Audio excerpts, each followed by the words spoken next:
স্টেজে ওঠার আগে আমার শাশুড়ি বলছিলেন এইখানে প্রজেক্টরের মাধ্যমে ওয়াজ শোনানো হয়। প্রজেক্টর লাগান কিনা আপনারা?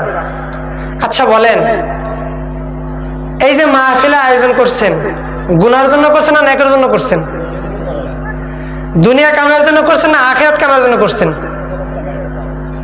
যদি আখিরাতের নিয়তি হয় তো প্রজেক্টর কেন লাগাবেন?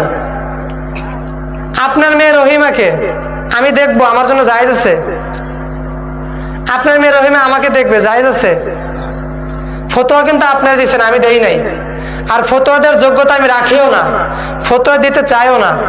শুধু আল্লাহওয়ালাদের নির্দেশ, প্রজেক্টরওয়ালা মজলিসে বয়ান করবা না, এই জন্য প্রজেক্টরওয়ালা মজলিসে বয়ানও করি না। তো যদি এখনো লাগানো হয় নাই তো লাগাবে ইনশাল্লাহ, আমার পরে হয়তো বা লাগাবে, আমার বেলায় লাগায় নাই, পরে হয়তো বা লাগাবে। এই কারণে মাহফিলে বরকত উঠে যায়, গুনাহও হয়, নেকের আলোচনাও হয়, দুইটা একসঙ্গে হয় না। যদি আপনি নেকের মজলিসে গুনাহের আমল করেন, ওই আমলে বরকত থাকে না। তো এইটা সাধারণ মানুষকে বোঝানো খুব কঠিন। সবাই চিন্তা করে প্রজেক্টর না লাগালে তো মহিলারা আসে না। মহিলারা আসুক বা না আসুক, ওয়াজের নিয়ত খালেস থাকতে হবে। এখন বর্তমান আমরা যারা বয়ান করি তাদের নিয়ত টাকা কামানো, যারা বয়ান করায় তাদের নিয়ত টাকা কামানো। হেদায়েতের নিয়ত কারণ নাই। বক্তা ওয়াজ করে মানুষের হেদায়েতের জন্য, এটাও করে না। যারা ওয়াজ করাইতেছে তারাও মানুষের হেদায়েতের জন্য, এটাও করে না। এজন্য দেখবেন বছরকে বছর মাহফিল হয়, মুসল্লি বাড়ে না।